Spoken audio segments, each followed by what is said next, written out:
Boa noite a todos presentes e aos amigos internautas. Sejam bem-vindos ao Centro Espírita Jesus de Nazaré. Hoje sentimos honrados com a presença do palestrante Richardson Miranda, que falará sobre o tema A Lei da Liberdade. Seja muito bem-vindo, Richardson. Richardson é médium vidente, estudioso da doutrina espírita desde os 9 anos de idade. Trabalhador da seara espírita em reuniões de estudos, desenvolvimento mediúnico e desobsessão. Presidente do Centro Espírita Irmão José Grosso, vice-presidente da AME, Aliança Espírita de Divinópolis, e grande colaborador do Centro Espírita Jesus de Nazaré. Seja bem-vindo. Boa noite a todos. Agradeço mais uma vez a oportunidade de estar aqui nessa casa, que nós temos um grande carinho de colaborar e que estamos em parceria aí junto da Aliança Municipal Espírita. O tema hoje que eu vim trazer para vocês, ele está então no Livro dos Espíritos e no capítulo 10, que fala da Lei da Liberdade. Dentro deste capítulo, quais os tópicos que são trazidos dentro do Livro dos Espíritos sobre a Lei da Liberdade? Um fala sobre liberdade natural, escravidão, liberdade de pensamento, liberdade de consciência, o livre-arbítrio, fatalidades e conhecimento do futuro.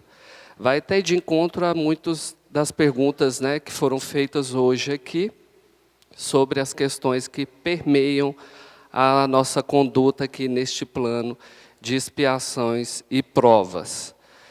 Então, a primeira parte, ela vai trazer para nós o que vem ser a liberdade natural.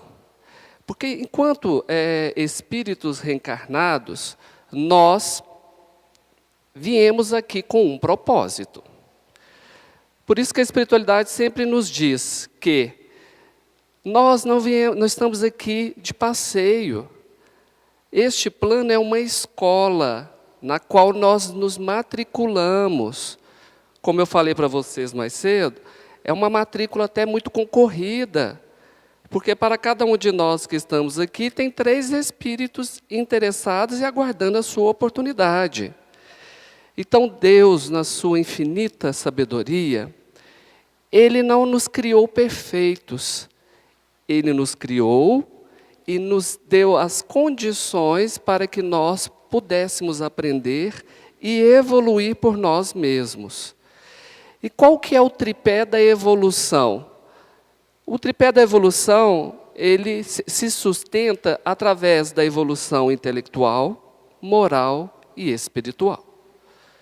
Se um desses 3 não evoluir, nós decaímos.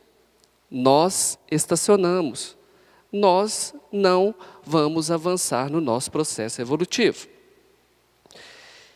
E nós temos, então, neste universo, 5 mundos, que são 5 níveis de evolução, que o primeiro é o primitivo, o segundo de provas e expiações, que é o que nós estamos, depois de regeneração, felizes e celestiais. São séries, como na escola, que nós matriculamos e somente passamos de ano quando nós aprendermos tudo aquilo que necessitarmos. E assim nós temos condição de passar para a etapa seguinte. Então, quando nós aqui chegamos, nós temos um propósito, que é a evolução. Antes de vir para aqui, nós, no plano espiritual, fizemos o nosso plano reencarnatório, que é o nosso plano de viagem, são as nossas propostas, as metas que desejamos alcançar. Aí matriculamos nessa escola. Aqui nós temos a chamada liberdade, porque nós que vamos tomar as nossas decisões e dar seguimento àquilo que nós planejamos para nós mesmos.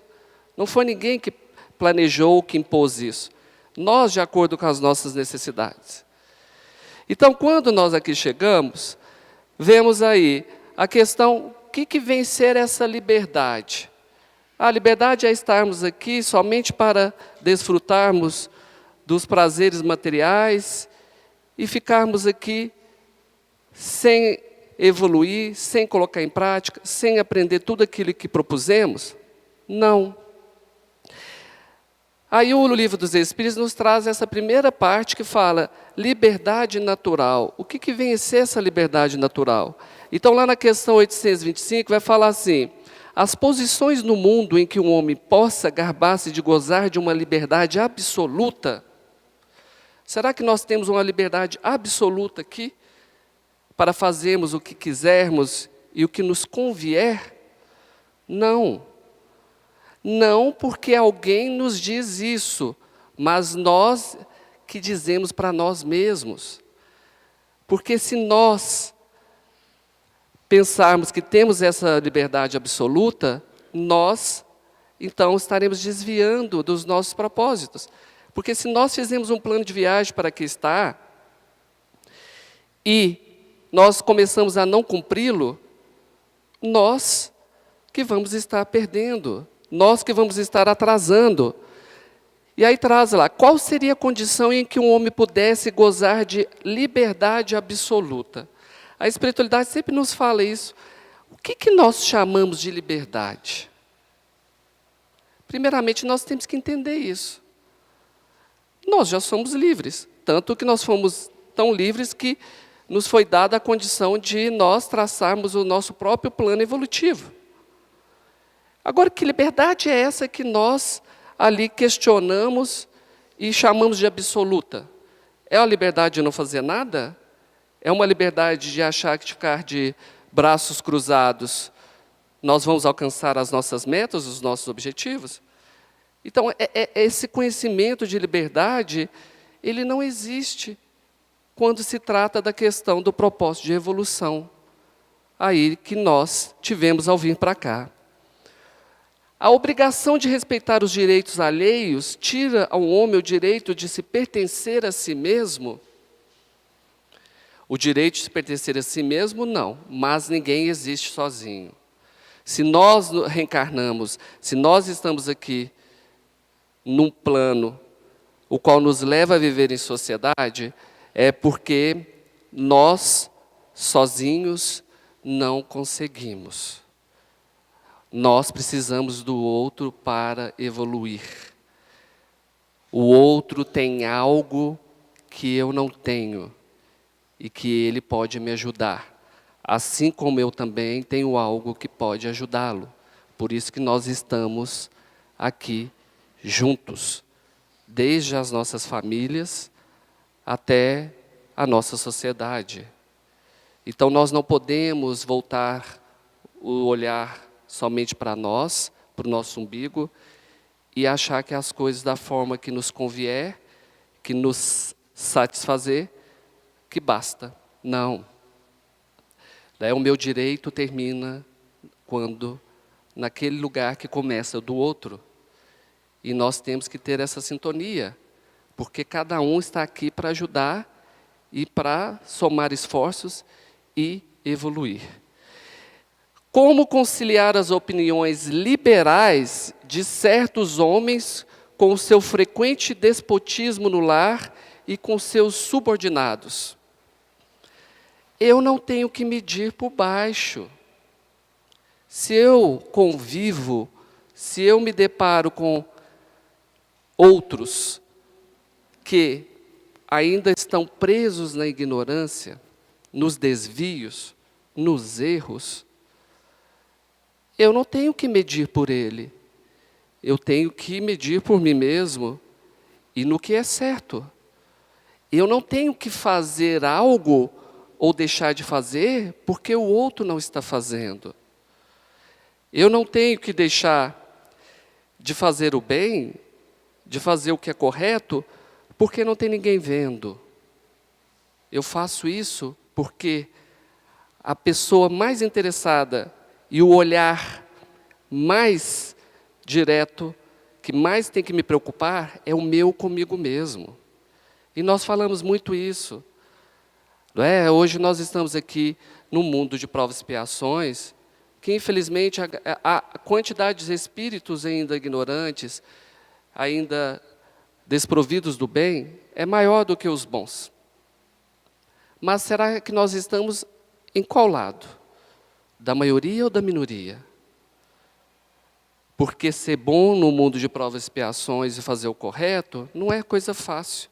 A todo momento nós somos convocados, nós somos convidados a nos desviar. É o que nós sempre refletimos e discutimos nos estudos. Se aqueles que nos lideram são corruptos, estão errando, eles refletem o perfil dos seus liderados. E se lá em cima eles são corruptos, isso não justifica que aqui eu também deva ser, porque eu não vou medir pelo errado. Eu estou cuidando da minha evolução, do meu esclarecimento, e às vezes eu fazendo a minha parte, se o outro começar a fazer, isso nós vamos gerar uma onda de mudança até conseguir transformar este plano que nós chamamos de Terra num mundo de regeneração, onde se prevalecerá maior número de espíritos bons e esclarecidos do que dos ignorantes, como nós enfrentamos hoje. Os princípios que professam nesta vida lhes serão levados em conta na outra? Sim, simples. A nossa evolução, ela é progressiva, ela é contínua. Nós usamos até o exemplo da escada. Para você chegar ao topo, você vai ter que subir degrau por degrau. Então, o que nós fazemos hoje, o que nós aprendemos aqui hoje, se nós viermos a ter a necessidade de ter uma próxima reencarnação, nós vamos começar de onde paramos ao desencarnarmos dessa. Que até os relatos dos suicidas, às vezes são muito interessantes, quando eles dizem o seguinte: cheguei no momento da minha existência que eu não suportei, não vi saída, e caí na ignorância de achar que a morte do corpo físico me libertaria do sofrimento que me acometia. E aí eles desencarnam, caem no plano espiritual, no mar de sofrimento que eles embutem neles mesmos, porque eles caem nesse processo de arrependimento, de dor, de sofrimento, até conseguirem retomar a sua consciência, até reprogramarem a sua reencarnação, até terem a oportunidade de reencarnarem de novo, para quando reencarnarem, da onde que eles vão recomeçar? Lá de onde eles pararam e suicidaram. Não é? Porque é a sequência, não tem jeito. Uma etapa, ela é o complemento da outra. Se você interromper agora, você pode ficar um tempo fora, mas quando você quiser retomar para essa corrida evolutiva, você vai retomar para o ponto que você estava. Então, tudo que aqui nós fazemos complementa o outro. Se estamos atrasados, se estamos desviados, se desencarnarmos e continuamos assim tendo a necessidade de evoluir, e é somente praticando que nós aprendemos. A gente tem que até tirar um pouco do peso do termo provas e expiações, porque muitas pessoas entendem isso como castigo, e castigo é algo que o outro me impõe, e não existe isso. Provas são os testes que nós programamos para nós mesmos, para colocar o nosso aprendizado em prática. E ali certificarmos para nós mesmos que nós evoluímos e podemos passar para a etapa seguinte. E passar de ano. Então, provas e expiações são necessárias. E elas dão sequência. Ele traz nesse capítulo também um termo muito interessante que chama de escravidão, que vai abordar algumas questões, como: há homens naturalmente destinados a serem propriedade de outros homens? Não. Como nós já tivemos aí etapas da nossa história, da escravidão pela cor, só pelo outro ser diferente, eu denominá-lo como inferior e subjugá-lo à dor, sofrimento, isso é o maior nível de ignorância e de pouca evolução espiritual. Não, de forma alguma. Como eu disse anteriormente, cada um tem algo que eu necessito para evoluir, e assim como eu também tenho para ajudar os outros a evoluírem. Os corpos físicos são roupas, vestes transitórias que nós utilizamos em determinadas passagens aqui neste plano. E pela ótica das reencarnações, quantos corpos físicos nós já vestimos? Cores diferentes, raças, nacionalidades, línguas, sexo diferente. Então, por que, se eu limito esta existência em uma etapa, eu começo a cair nessa visão ignorante de achar que a diferença me dá o status de ser superior? Não. Eu estou nesse corpo agora, o outro está num corpo diferente. Mas o que importa é a moral, o que importa é a essência. A roupagem ela é um mero detalhe que o Espírito escolheu de acordo com suas necessidades. Quando a escravidão pertence aos costumes de um povo, são repreensíveis os que a praticam, nada mais fazendo do que seguir um uso que lhes parece natural. Mais uma vez vai entrar no que eu acabei de dizer. Não é porque é costume que é certo. Não é porque é uma cultura que é certo. Cabe a nós refletirmos e rompermos com aqueles ciclos. Porque muitas das coisas que nós fazemos hoje, que são erradas, são incompatíveis com um ser esclarecido e evoluído, nós justificamos, por isso às vezes fazer parte da nossa cultura, por isso fazer parte de hábitos dos nossos ancestrais. Mas isso nós estamos sendo covardes. Nós estamos escondendo por detrás do erro dos outros para justificar os nossos próprios erros.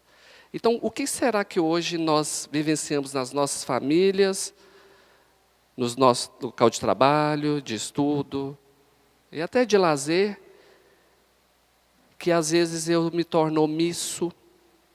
A omissão também é um erro, porque a omissão é um sinal de que você se torna conivente com o que o outro está fazendo. Quantas situações nós não nos colocamos, nós não intervirmos, até de presenciar que o outro está agredindo, está machucando, está fazendo sofrer uma pessoa, simplesmente pelo fato de nós pensarmos, isso é do costume? É da cultura? Ou eu não tenho nada a ver com isso? Então, assim, isso não se justifica. Mais uma vez, nós não podemos medir pelo erro do outro.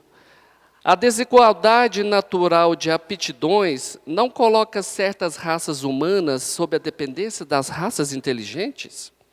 Isso já foi justificativo no passado e às vezes até no presente.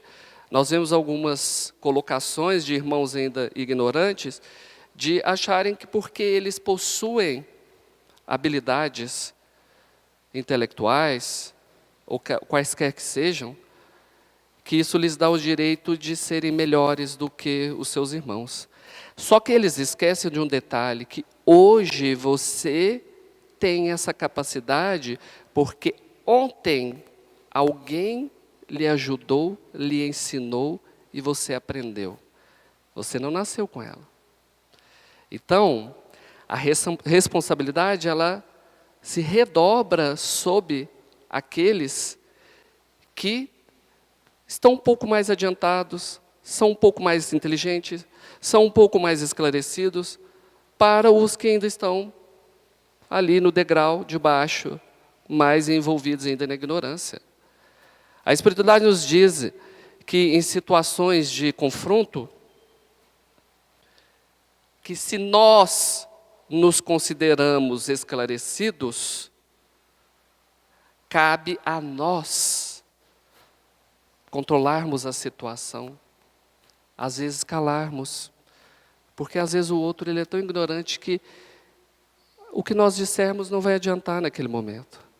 Se nós entrarmos em conflito direto, só vai agravar a situação. Então, quem está no degrau de cima, que tem que entender quem está no degrau de baixo. Isso nós entramos na questão de atenuante e agravante. Se você é um ser que já tinha um certo esclarecimento e entrou em conflito com o mais ignorante, ele tem a favor dele, como atenuante, a ignorância dele. E você tem como agravante o seu esclarecimento. Porque caberia você, naquele momento, saber se colocar e saber ali contornar a situação. Eu sempre falo na mocidade, né, com os jovens, a questão de postura, de fala. Sempre existe duas formas de falar a mesma coisa. Até um elogio, dependendo da forma que eu falo, a pessoa se sente ofendida e fica com raiva de mim. Agora, às vezes até chamar a atenção de uma pessoa, se eu souber a forma e o momento de falar aquilo, o resultado é outro. Então sempre existe duas formas de falar a mesma coisa. Uma que a pessoa vai entender, vai mudar e vai evoluir, ou que ela vai se revoltar, vai se fechar, ela vai se cristalizar naquilo ali e vai ficar estacionada no erro. Nós temos que refletir sobre isso. Há homens que tratam seus escravos com humanidade, que nada lhes deixariam faltar e pensam que a liberdade os exporia a mais provocações. Que dizer disso? Eles trazem essa pergunta para esclarecer um pouco da questão que muitas pessoas trazem, de lembrar da época da escravidão, que foi abolida em 1888, né, o Brasil tinha escravidão, de que algumas pessoas, às vezes até justificam a escravidão falando assim, não, mas existiam pessoas que tratavam bem os seus escravos, davam tudo que eles precisavam, protegiam. Então, esses indivíduos, a escravidão dessa forma poderia ocorrer? Não. Eles tinham tudo, mas não tinham nada. Eles não tinham o principal, que é o direito de poder tomar as suas próprias decisões, de ir e vir, de aceitar, de fazer, de concordar ou discordar, que é a essência do princípio evolutivo, não é? Então, não se justifica. Quando se remonta a essa época, e de comparar a escravidão, se falasse, mas então, o que dava chibatada, o que oprimia, o que feria, ele estava no mesmo nível do que tratava bem? Não. Tem atenuante e agravante, né? Vamos usar sempre a linguagem do direito. Esse que pelo menos começou a mudar o olhar e ter humanidade para com aqueles que estavam naquela situação, que a época dava o direito de um escravidar o outro, eles estavam um degrauzinho acima, comparado ao outro que, além de escravizar, feria, oprimia, mas, no fundo, ambos estavam cometendo os mesmos erros. Quando traz isso, é para nós refletirmos também. A escravidão hoje acabou? A escravidão hoje acabou? Porque quando nós falamos de escravidão, o Livro dos Espíritos nos traz, a gente fica sempre pensando assim, mas hoje ela é a época dos escravos, dos negros. Vocês acham que a escravidão hoje acabou? A escravidão ela se coloca de diferentes formas. Há situações que nós escravizamos o outro pela questão do sentimento. Nós não permitimos que o outro seja ele. Nós subjugamos o outro pelo nosso desejo de que ele tem que estar conosco. Nós não permitimos que ele vá embora, que ele tome a decisão dele. Nós escravizamos os nossos entes queridos, às vezes até querendo prendê-los na doença, no estado final de desencarne, porque nós não aceitamos que eles desencarnem, porque o nosso amor é tão egoísta que nós preferimos que eles fiquem na situação de sofrimento, ao invés de se libertarem, e nós não temos a presença física deles. Hoje nós estamos escravos, às vezes, dos recursos tecnológicos, que nós abdicamos da companhia, de ouvir o outro, do outro nos ouvir, do toque, do cheiro, de ver as belezas que a natureza nos traz. Isso é uma escravidão. A escravidão ao alimento, a compulsão alimentar, que nós começamos a desviar os princípios do cuidado da subsistência desse corpo físico e começamos a ficar com compulsões da bebida, das drogas. Tudo são formas de escravidão. Sempre quando eu abordo a temática drogas, eu me remeto aos nossos irmãos que são dependentes, que ficam pelas ruas, ficam nos semáforos pedindo esmola, e que muitas das vezes são discriminados, são maltratados. E aí eu falo com as pessoas, gente, nós temos que ter a maior compaixão por esses seres. Não somos nós que devemos julgar ninguém. Eles estão na pior escravidão que hoje existe neste plano terreno.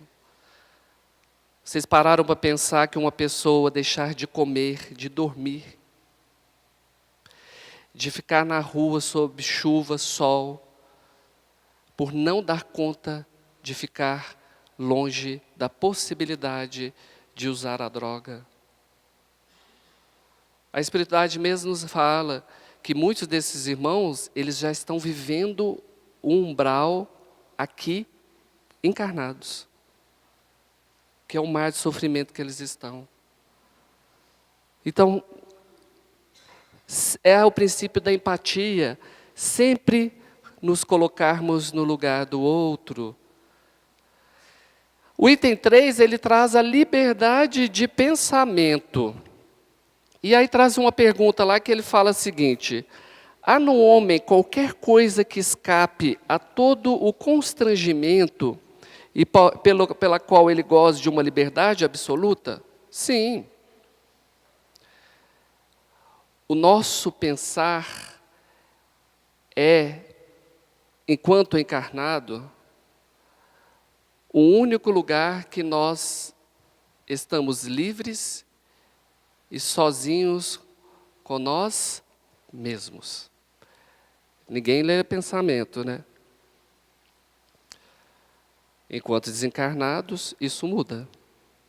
Porque desencarnados nós não temos mais as barreiras do corpo físico e praticamente você é o que você pensa. Você se mostra ali, diretamente para o outro. Então, sim, os pensamentos, o pensamento é a condição que é dada aos espíritos, principalmente os encarnados, para eles elaborarem, para eles tomarem as suas decisões, para ao final eles sempre tentarem primar pela boa conduta. Porque se fosse tudo assim aberto, aquele momento que alguém te fez raiva e que nós, né, infelizmente ainda somos pouco esclarecidos, e que aí em pensamento você matou aquela pessoa, não matou? Mas olha que bom, deixou você matar ela em pensamento para você depois se reorganizar, fazer o correto, e ali o que vai sair da sua boca vai ser diferente do que aconteceu na sua cabeça. Eu falo que é o lugarzinho que te dá para você poder se organizar e evitar os erros. Mas tem gente que não consegue, eles acham que tudo que vem na cabeça tem que transbordar pela boca. E quantas vezes fazem isso e depois se arrependem, porque até falam assim, eu falei sem pensar, eu agi sem pensar. Então você está perdendo uma das capacidades que Deus nos deu de nos organizarmos, que nos diferencia dos animais irracionais, que fazem as coisas de forma muito instintiva e impulsiva, não é? O cachorrinho está com fome, ele não tem prazo ali de pensar, de que o dono vai lá pegar a ração e colocar para ele. Às vezes, se ele estiver com muita fome, e passa alguém com um biscoitinho na mão, e vai lá e morde na mão da pessoa e come. Mas tem pessoas que são como o cachorrinho, não é? Nos diferencia, não faz uso essa capacidade de pensar, de contar até 3, até 10, né? Ou até 1000, porque 3 é muito pouco. Se você for contar, você já matou mesmo, né? Não espera. Eu acho que hoje até 1000, 10 também está sendo muito rápido. O homem é responsável pelo seu pensamento? Sim, com certeza. Ele é tão responsável pelo seu pensamento, o Ivens falou aqui um pouco mais cedo perfeitamente. Somos o que pensamos. Aquilo que nós estamos pensando interfere no nosso corpo físico e influencia nas nossas emanações vibratórias. Nós somos pilhas vivas. Nós produzimos energia. O nosso coração, ele bate num ritmo organizado por impulsos elétricos. Os nossos neurônios se comunicam uns com os outros e formam os nossos pensamentos, as nossas memórias, através de impulsos elétricos. Somos o que pensamos.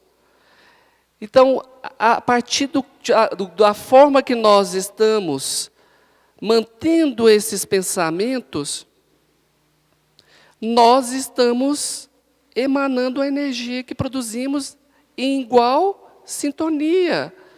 Não tem jeito de ser diferente. Por isso que nós falamos mais cedo, se nós estamos intoxicando a nossa mente, nós não temos uma dieta mental, não aprendemos a filtrar o que ouvir, o que vemos, o que sentimos, nós começamos a entrar num padrão mental tão negativo que as nossas vibrações se tornam negativas.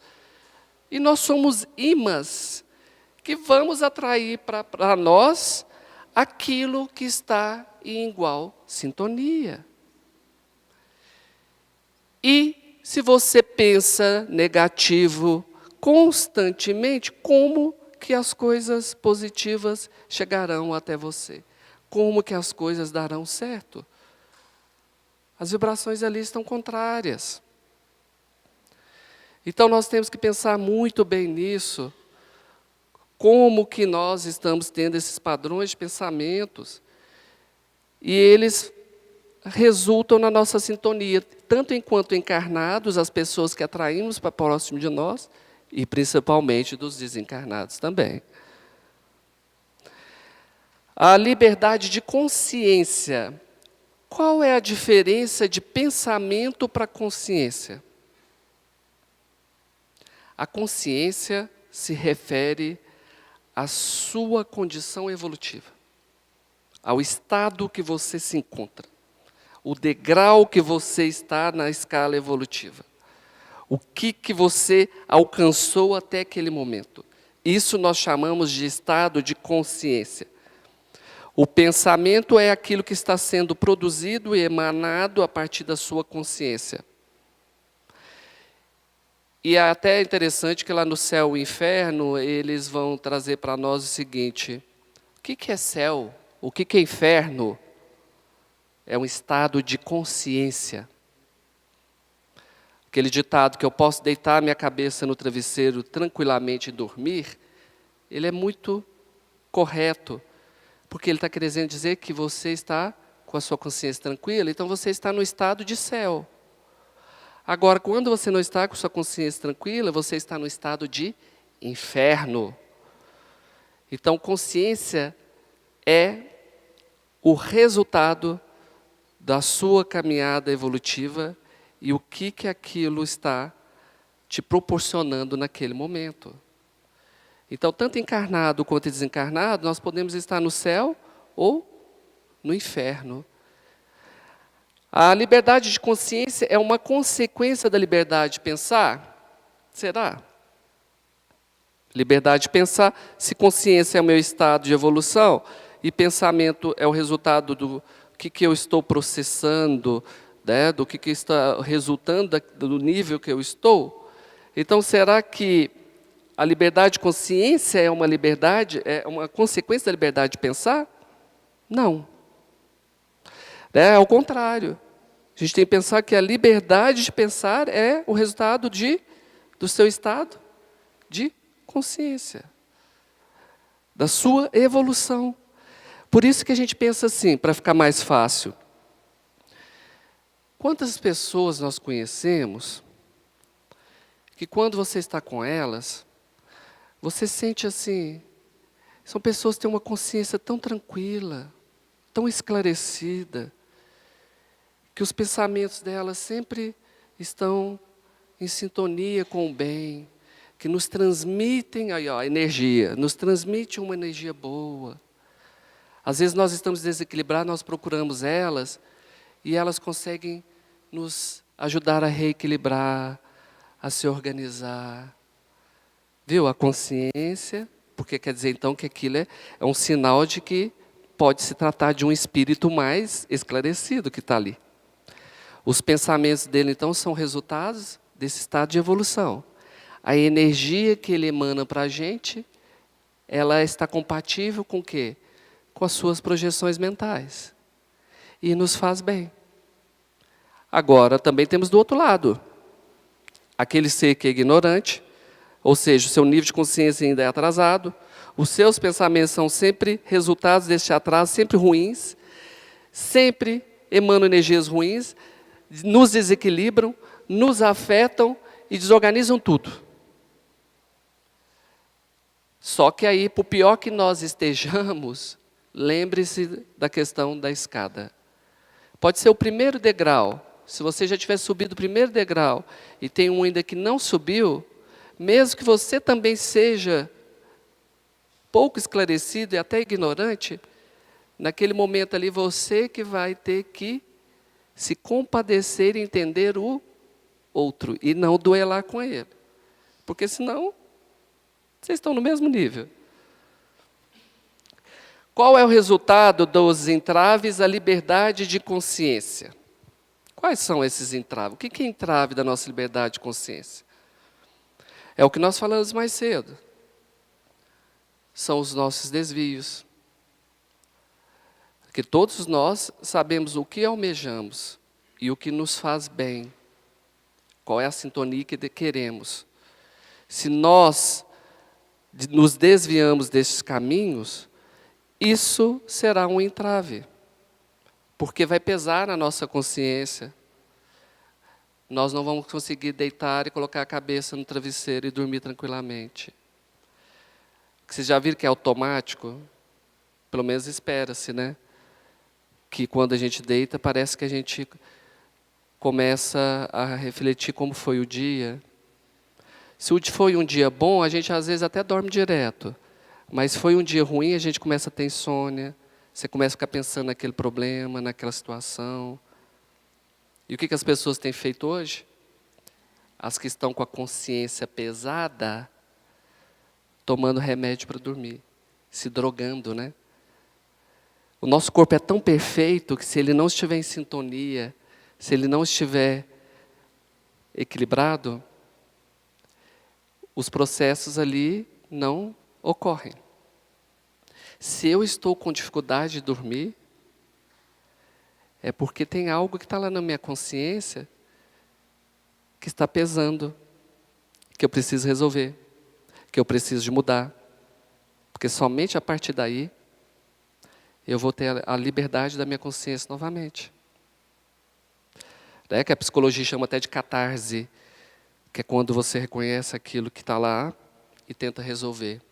Ah, mas tem coisas que não dá para resolver, que já passou, mas você pode mudar e fazer diferente. Não foi assim que o Emmanuel falava com o Chico? Não pode voltar atrás, mas você pode recomeçar e fazer um final diferente. Nunca é tarde para mudar. Mas tem gente que vem arrastando, e vai buscando fugas. Aí começa com insônia, toma remédio para dormir, se droga, né? Porque aí a química afeta o corpo físico e é um sono químico. Não é o sono do equilíbrio, da sintonia. Toda crença é respeitável, ainda mesmo quando notoriamente falsa, não. Nós temos, quando ele entra aqui, ele traz as questões que nós temos que refletir, o que são as religiões? Porque se tudo que nós estamos falando aqui está dentro dos conceitos de liberdade, o que é essa liberdade que nós entendemos? Aqui, então, quando ele entra na questão da crença, religião foi uma invenção dos homens. A fé é uma criação de Deus. As religiões foram criadas pelos homens, pelas simpatias, pelas compreensões que os reúnem no mesmo lugar. Olhares diferentes para a mesma coisa. Existe religião certa ou errada? A espiritualidade para nós fala. Desde que cumpra o que o Cristo nos trouxe, que é fazer o bem, onde estiver um ou mais ali reunidos em meu nome, lá estarei. Se a crença faz você pensar no bem e querer fazer o bem, certa ela está. Agora, se ela vai para um caminho oposto desse, então ela vai no sentido oposto do Cristo. Então, não está correta. A espiritualidade nos faz que existem vários caminhos de chegar à evolução. Uns mais curtos, uns mais rápidos, uns mais tortuosos, uns mais difíceis. E cada um vai escolher o caminho que melhor seja compatível com a sua evolução naquele momento e que lhe proporcione aquilo que necessita para ele fazer o bem e pensar no bem. São as religiões. Tem religiões que são mais difíceis, mais disciplinadoras. Outras, como o próprio kardecismo, é mais aberta, é mais livre, deixa a responsabilidade para nós, né? Tudo de acordo com a evolução e com a necessidade de cada um. Então, não nos cabe a julgar, nem a questionar e nem a duelar por a questão da religião. Cada um está no seu caminho. O que importa é o resultado disso. Somos repreensíveis por escandalizar em sua crença aquele que não pensa como nós? Acabei de responder. Se ele não pensa como nós, é porque ele está num nível de esclarecimento que somente aquela crença, aquela teoria, que é cabível para ele naquele momento. E nós estamos no outro. Ninguém está certo ou errado. Ah, mas ele fala mal de mim. Ele fala que eu faço errado. Cabe você com a sua consciência e o outro com a dele. Lembre lá da questão da escada. Se você acha que está no degrau acima e o outro está no de baixo, e se ele vem lhe trazer alguma questão que permeia a crença religiosa, não cabe a você se ofender, não cabe a você degladiar, não cabe a você querer forçar o outro. Cabe a você escutá-lo, ouvi-lo, e no final, deixar que ele siga o caminho dele e você siga o seu. Isso é liberdade, não é? Uma liberdade mais esclarecedora. Será atentar contra a liberdade da consciência ou pôr entrave às crenças que podem perturbar a sociedade? Estamos aí em um momento que surgem algumas crenças que, ao invés de fazer o bem, elas têm provocado o mal, como algumas crenças dos nossos irmãos lá do Oriente Médio. Então, assim, essa é uma liberdade de consciência deles? Sim, mas são seres muito atrasados, não é? Que eles até creem que podem matar um irmão que tem uma crença diferente da dele, que só assim ele será aceito e estará fazendo o que Deus ensinou. Cabe a nós combatê-los? Não, cabe a nós ensiná-los. Tentar buscar vias para mudar, para ajudá-los a compreender, para ajudá-los a modificar. Porque também não são todos. Podem ver que todas as religiões nós encontramos pessoas que são radicais, que têm interpretações equivocadas e que, em nome disso, fazem coisas erradas. Mas nelas também encontramos pessoas maravilhosas, que, a partir da compreensão que têm, elas fazem maravilhas e cumprem o que o Cristo nos trouxe: fazer o bem e pensar no bem. Então, a partir destas pessoas que nós temos que unir forças para ajudar aqueles que estão ainda na ignorância e não entenderam a mudar as suas crenças e a se tornarem seres melhores. Não é? A gente combate o ódio com amor, não é o ódio, a gente combate com ódio também, que senão a gente vai estar no mesmo degrau.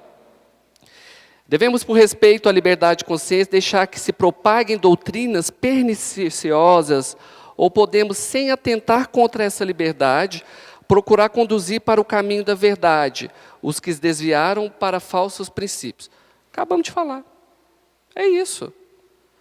Né? Nós não temos que combater essas doutrinas perniciosas com ódio, não, é com amor.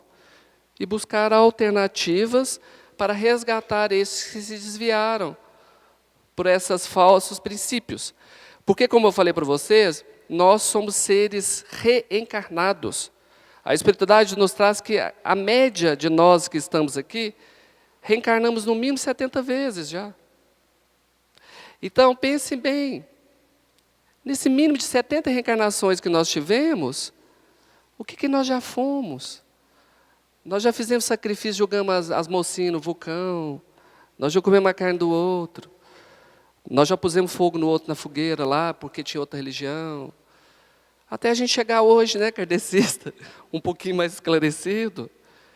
Então, quando a gente vê esses outros que estão pela crença ainda atrasados, ainda práticas muito rudimentares, cabe a nós termos compaixão e ajudá-los. Porque se nós estamos aqui hoje, foi porque nós passamos por esse processo e fomos ajudados e esclarecidos. Como todas as doutrinas têm a pretensão de ser a única expressão da verdade, por que sinais podemos reconhecer que tem o direito de apresentar como tal? O que eu acabei de falar? Tem doutrina, tem religião que é a certa? A religião é a certa para você naquele momento. E mais uma vez, se está te fazendo pensar no bem e fazer o bem, certa ela está para você. Quantos de nós, até que estamos aqui, nessa mesma reencarnação, começamos essa reencarnação numa doutrina e hoje estamos em outra? O que mudou? Por que aquela antiga não me satisfez mais? Porque, para o nível de esclarecimento que eu cheguei, aquilo deu. E eu tenho que buscar mais. Estou no kardecismo. O futuro pode ser outro. A gente tem essa sede, né? Fica esse vazio que nos leva a passar para a etapa seguinte. Então, não tem certo, não tem a melhor. Aliás, tem a certa, que é seguir o que o Cristo ensinou. Se tiver, certa para aquela pessoa está. E aqui eu estou, certa para mim está.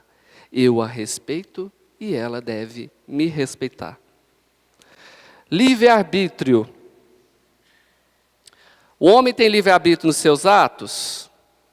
Ele goza do livre-arbítrio desde o nascimento? Sim. Falei para vocês do plano reencarnatório, que a gente faz, que é o plano de viagem.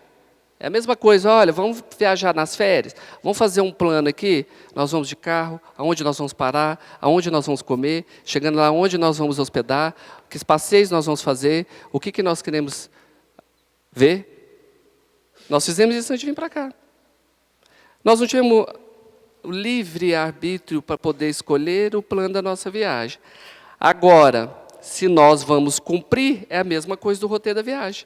Às vezes, chega no meio do caminho, você desvia, você já muda a coisa, você já não vai para ali, e aí, às vezes, isso até atrapalha a sua viagem, não é? Porque você se desorganiza, se perde, e acaba se desgastando mais do que aproveitando.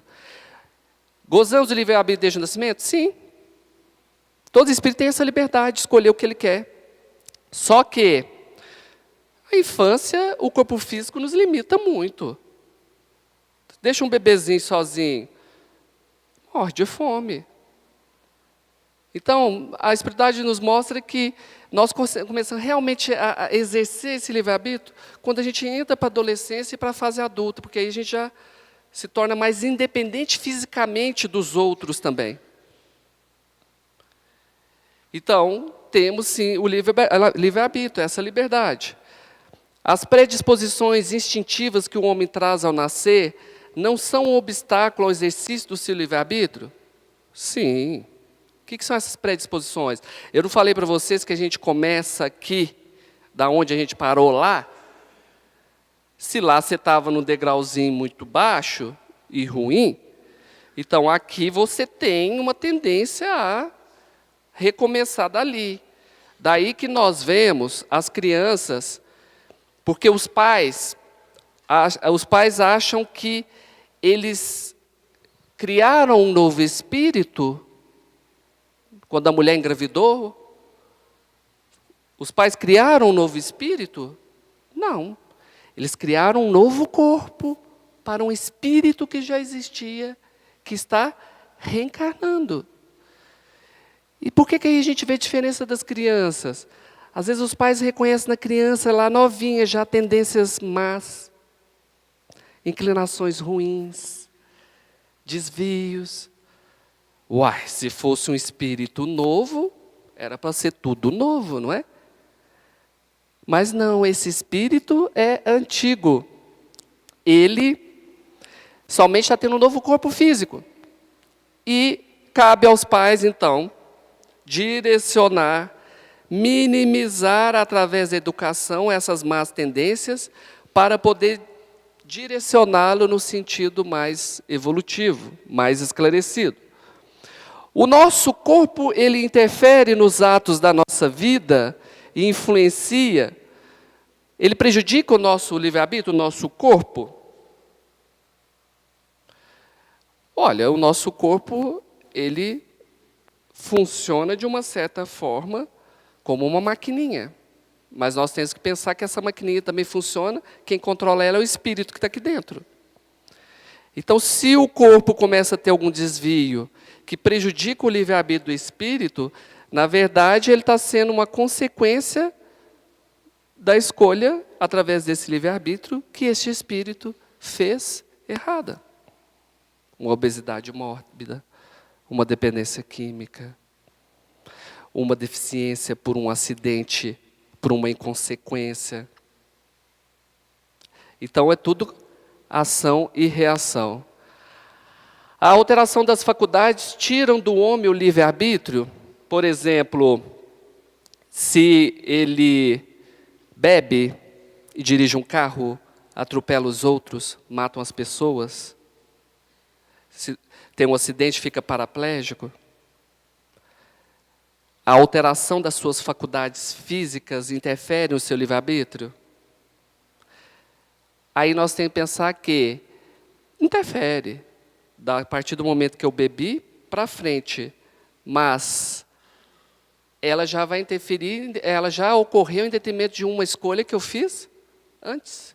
Eu que fui lá beber, eu que me embriaguei, eu que me descontrolei através do vício, e isso me fez entrar numa cascata de acontecimentos. Então, a base está lá atrás. Então, entra na questão do livre-arbítrio. Para a gente, já entrando no final aqui, ele traz para a gente essa questão de liberdade, relacionada a algumas questões que nós fazemos, que nós chamamos de fatalidades. O que vem ser fatalidades? As pessoas, às vezes, falam algo que acham que foi uma coisa assim, inconsequente, que não foi culpa de ninguém, foi Deus que quis. Não existe fatalidade. Há uma fatalidade nos acontecimentos da vida, segundo o sentimento ligado a essa palavra, quer dizer, todos os acontecimentos são pré-determinados, e nesse caso em que se torna o livre-arbítrio, não. Nós estamos falando aqui já há bastante tempo sobre isso. Você teve seu plano reencarnatório, você veio, você direcionou, se segundo o seu livre-arbítrio, aquilo resultou em algo negativo, não é fatalidade. Isso é consequência. Ah, mas eu nunca fiz nada errado aqui e aquilo aconteceu. Aí eu falo para você, você nunca fez agora, mas e na encarnação passada, aonde que você parou e aqui você recomeçou? Tudo dá sequência. Quem dera, se a gente encerrasse uma encarnação e chegasse nessa com um corpo novo e o espírito novo, tudo novo de novo? Não. Corpo novo, espírito velho, surrado, cheio de coisa que está trazendo e que vai interferir nessa vida. Então, muitas coisas que nós chamamos de fatalidade, na verdade, elas são sequências das encarnações passadas, são continuidades. As pessoas falam assim, nossa, mas aquela família, coitada daquela família, uma família boa. Mas olha, nossa, um morreu desse jeito. O outro morreu do mesmo jeito. O outro morreu do mesmo jeito. Que fatalidade. O raio não cai duas vezes no mesmo lugar. O raio dessa existência. Mas às vezes o raio está caindo o quê? Das encarnações passadas. São as provações, são as expiações, são os resgates, são a continuidade. Nós estamos dando continuidade, nada fica parado, estagnado, não. Há pessoas que parecem perseguidas por uma fatalidade, igual eu falei para vocês aí, ó. Independente de sua maneira de agir, a desgraça está no seu destino? Não. E a outra questão é essa, não existe destino, tá? Como às vezes a gente escuta aí falar assim, isso já estava pré-determinado. Não. Destino, na verdade, se trata do plano reencarnatório. Nós temos uma previsão de caminho. Agora, de acordo com nossa liberdade, de acordo com o nosso livre-arbítrio, esse caminho a gente pode percorrê-lo ou não. Porque senão, onde estaria o nosso mérito? A nossa escolha? O nosso aprendizado, se a gente já chegasse aqui e já soubesse, olha, vai ser assim, assim, assim, assim. Não adianta o que você fazer que não muda. Uai, então é robô?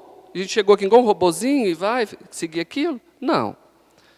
Destino, na verdade, é o plano reencarnatório, que é essa previsão, que nós podemos seguir ou não, nós podemos modificá-lo ou não, de acordo com a nossa liberdade e o nosso livre-arbítrio. Então, são esses itens, tá, que traz nesta parte, né, do capítulo 10, do Livro dos Espíritos, e que nos faz refletir o que seja liberdade, por essas diferentes vertentes aí. Não é? Então, ao final, nós vemos que a maior liberdade que nós temos é de aproveitarmos esta oportunidade de evoluir, nos dedicarmos a ela, porque tem muita gente do outro lado querendo, né? Lembra disso, 3 para 1. Está achando ruim? Tem 3 do outro lado querendo vir para cá, feliz da vida, para passar até coisa a mais do que a gente está passando. Ok? Agradeço mais uma vez, coloco à disposição, passar para a colega.